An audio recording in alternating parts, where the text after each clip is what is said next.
नमस्कार साथियों, द आज़ादी के लिए मैं अभिषेक कुमार। आज मई डे है, अंतर्राष्ट्रीय मजदूर दिवस का दिन, और आप देख सकते हैं कि मैं इस वक्त जो है पटना के बुद्धा स्मृति पार्क के समीप हूं, और यहां पे जो है श्रमिक संगठनों द्वारा जो है मई डे को सेलिब्रेट किया जा रहा है, क्योंकि 1 मई 1886 का वो है ऐतिहासिक दिन जब मजदूरों ने वो क्रांति का शंखनाद किया था, और वहाँ से जो है 8 घंटे काम और 8 घंटे आराम और 8 घंटे मनोरंजन का जो नारा निकल करके आया। और आज जो परिस्थिति है पूरे देश के पैमाने पर कि आज कई भारत सहित कई देश जो हैं 8 घंटे के काम का जो है कानून उसने लागू किया है। तो आज मई डे है। आज पूरे दुनिया में जो कामगार हैं, जो मेहनत मजदूरी करके अपना और अपना परिवार का भरण पोषण करते हैं, वो तमाम लोग आज इस खास दिन को सेलिब्रेट कर रहे हैं और अंतर्राष्ट्रीय मजदूर दिवस के रूप में इस दिन को मना रहे हैं। हमारे साथ जो है ट्रेड यूनियन के वरिष्ठ नेता विद्युत पाल जी हैं। हम इनसे बातचीत करते हैं आज के इस ऐतिहासिक दिन के संदर्भ में कि क्या खास है वो आज का मई दिवस। 2022 के मई डे को आप किस रूप में देखते हैं? 2022 का मई दिवस बहुत ही मुश्किल वक्त में आया है। वैसे तो मई दिवस हम मनाते आ रहे हैं। शिकागो हे मार्केट के शहादत का ये 136वां वर्ष है जी। अंतर्राष्ट्रीय पैमाने पर मई दिवस मनाने का 132वां वर्ष है। 132वां जी। और भारत में मई दिवस मनाए जाने का ये 99 वर्ष हो रहा है जी। अगले साल उसकी शताब्दी हम मनाएंगे, तो वो एक परंपरा की बात है। लेकिन सबसे खतरनाक बात यह है कि जो अभी स्थिति है, तब से कोविड का 2 साल बीता। कोविड के चलते पूरी दुनिया की सभी अर्थनीतियाँ मुश्किल में है। ऐसा नहीं है कि कोविड का असर कहीं नहीं पड़ा, सब जगह पड़ा। मुश्किल में सभी अर्थनीति है।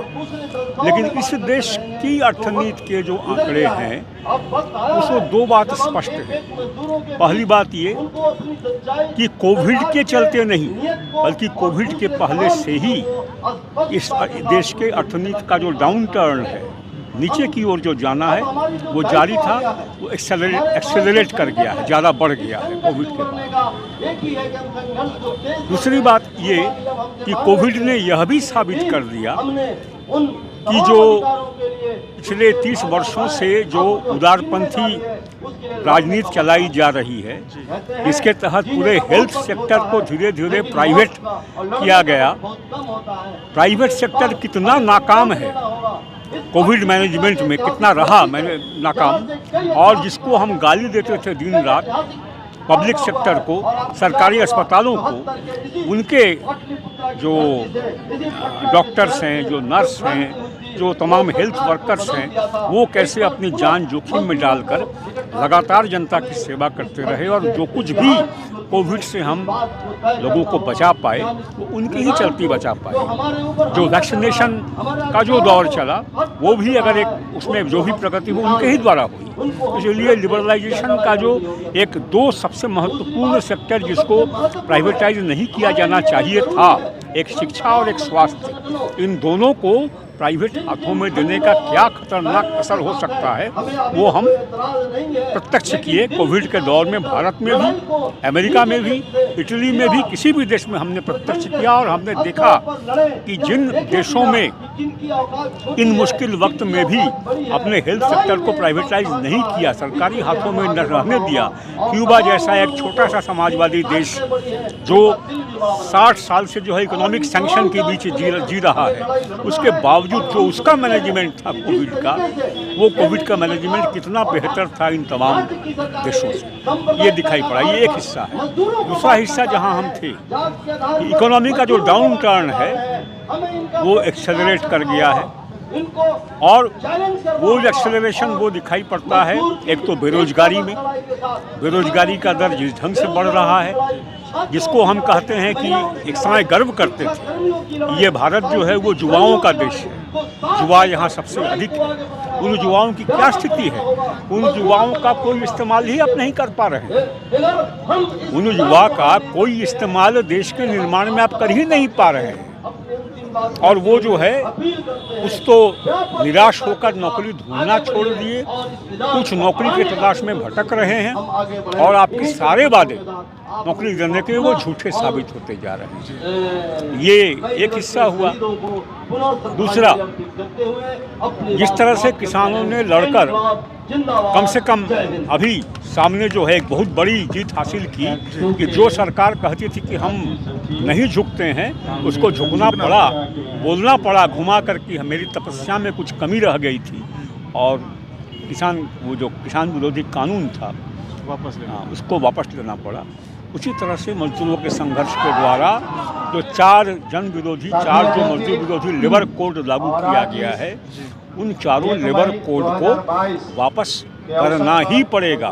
यही हम सर समझना चाह रहे थे कि हाल ही में जो है मजदूर संगठनों ने 2 दिन का जो है ऑल इंडिया स्ट्राइक किया था, और ये बार बार सवाल आ रही है कि 4 लेबर कोड का, तो ये क्या है किसानों का ये मांग, क्या इसको हम चाहेंगे कि 4 लेबर कोड इसके पहले लगभग 40 डिफरेंट जो है एक्ट्स थे। उन एक्ट को अगर इंटीग्रेट करके कंसोलिडेट करके सिंपली कोड बनाया जाता, कोड का मतलब संहिता, तो कोड बनाया जाता तो बनाया जा सकता था, कोई नहीं है। लेकिन कोड बनाने के आड़ में क्या किया कि जो मजदूर को सुरक्षाएं प्राप्त थी, एक छोटे से छोटे इंडस्ट्रियल एस्टेब्लिशमेंट में या एक बिजनेस एस्टेब्लिशमेंट में जो उसको प्रोटेक्शन प्राप्त थी, उस प्रोटेक्शन को और मजबूत करने के बजाय उसको हटा ही दिया गया।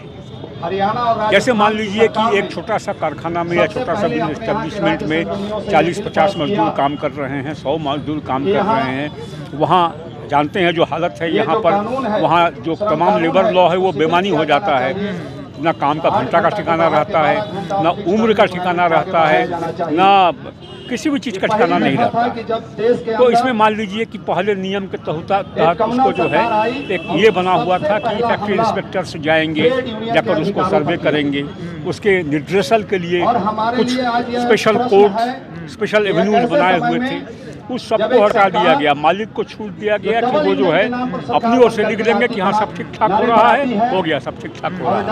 इस तरह की कई बातें, अब उसको डिटेल में हम नहीं जाएंगे। चारों लेबर कोड में जो सुरक्षाएं मजदूरों को प्राप्त थी,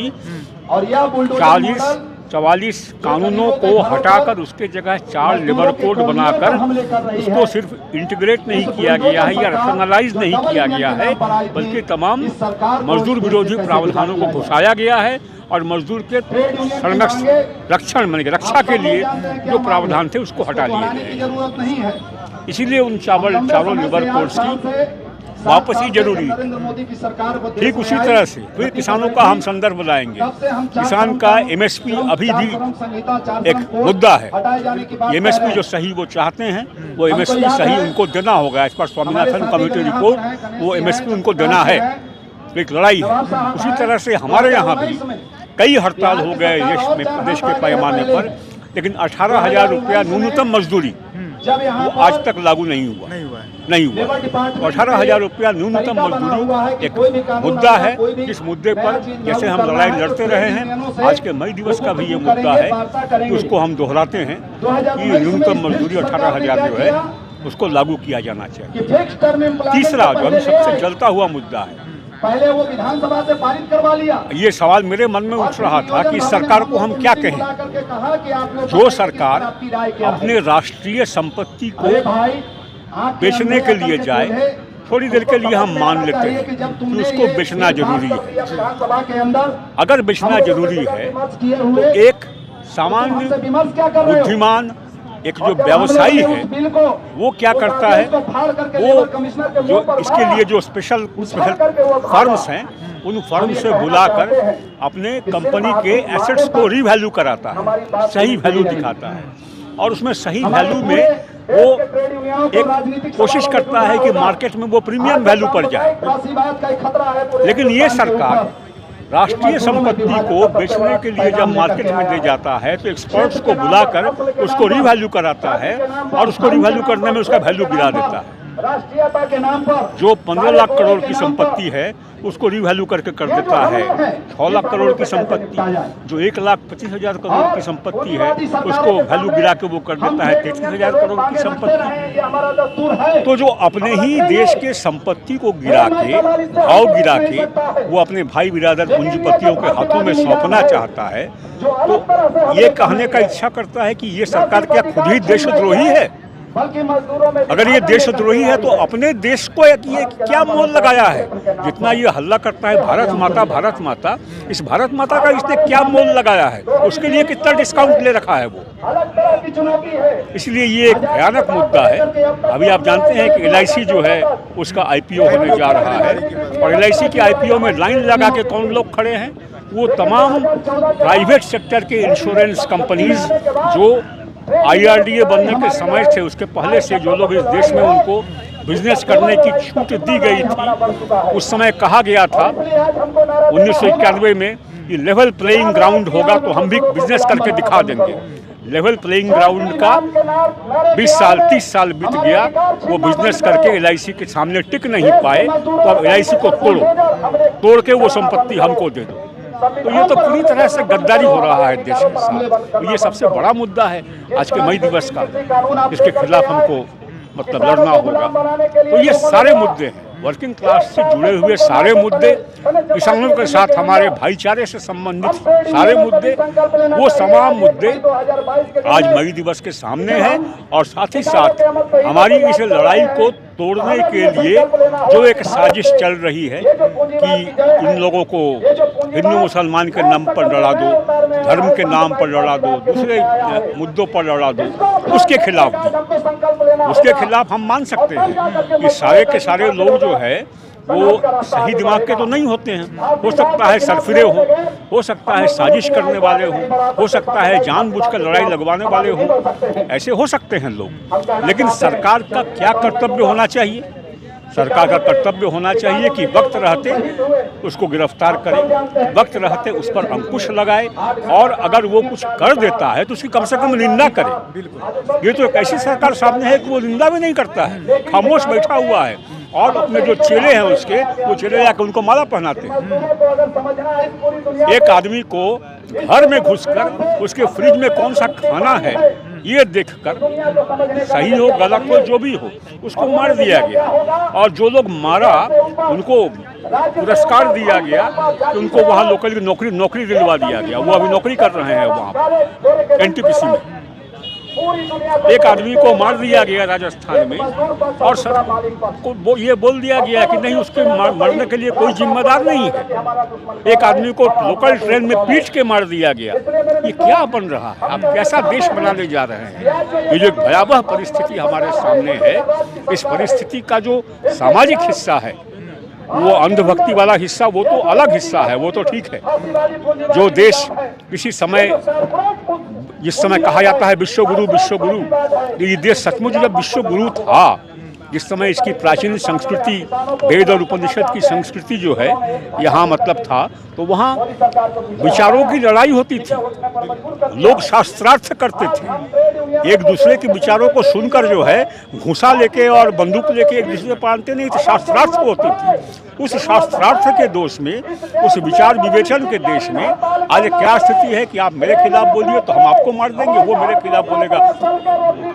बिल्कुल नफरत का एक माहौल बना है। और उस स्थिति में एक सरकार जिसको कम से कम एक बैलेंस मेंटेन करना चाहिए, उसको निंदा करना चाहिए, इसके खिलाफ रहना चाहिए, वो साथ दे रहा है उसको। तो ऐसे गंदे और निकम्मे सरकार को तो सहा नहीं जा सकता है।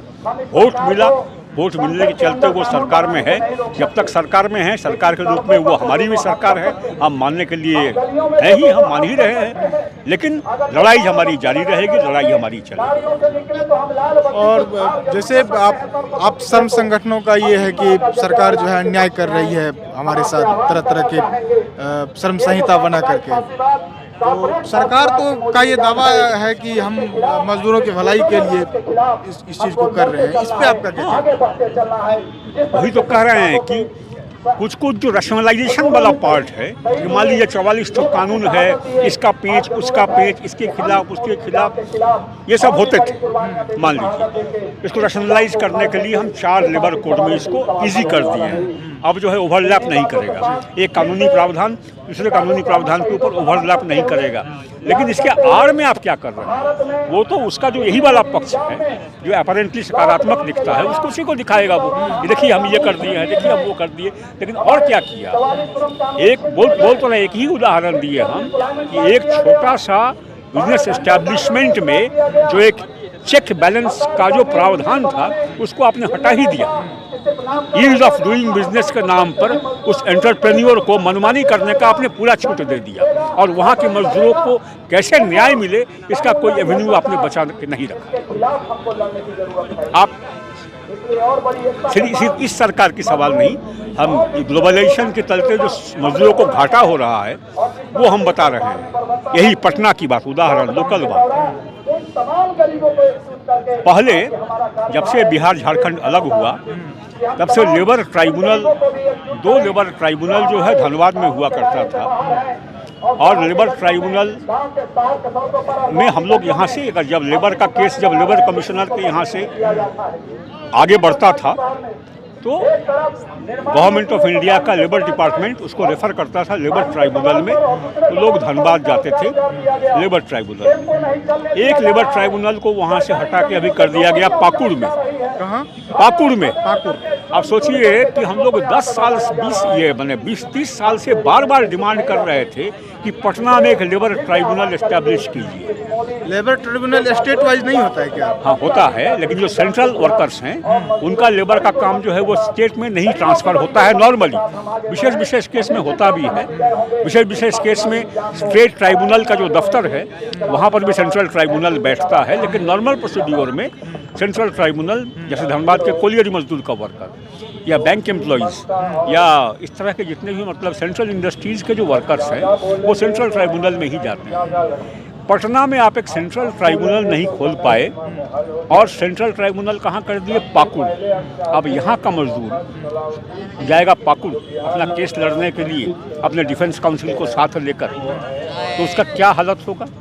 3 बार पाकुड़ जाने का, 5 बार पाकुड़ जाने का।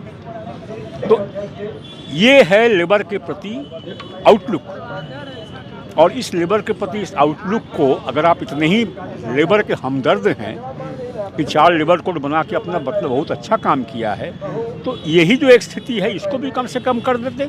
जो लेबर ट्राइब्यूनल जहाँ जहाँ नहीं है, जिन जिन राजधानियों में या जिन जिन उन इलाकों में जहाँ वर्कर्स हैं, सेंट्रल वर्कर्स हैं, वहाँ पर कम से कम एक लेबर ट्राइब्यूनल हो। इसको भी शामिल कर लेते अपने कानून बनाने के, कानून के रिफॉर्म के कार्यक्रम में इसको भी शामिल कर लेते कि ये भी मांग है कि हर एक रीजन पे इसका। ये अभी डिमांड नहीं है, हम तो उदाहरण दिए हैं। हमारा सेट का डिमांड है 4 लेबर कोड को वापस लो, और अगर लेबर कोड रैशनलाइज करना ही है तो ट्रेड यूनियनों से बातचीत करके सही ढंग से उनकी बात सुनते हुए, वो लास्ट मोमेंट में आइए आप लोगों से भी बात कर लेते हैं हाजिरा ले लिए, वैसा बातचीत नहीं।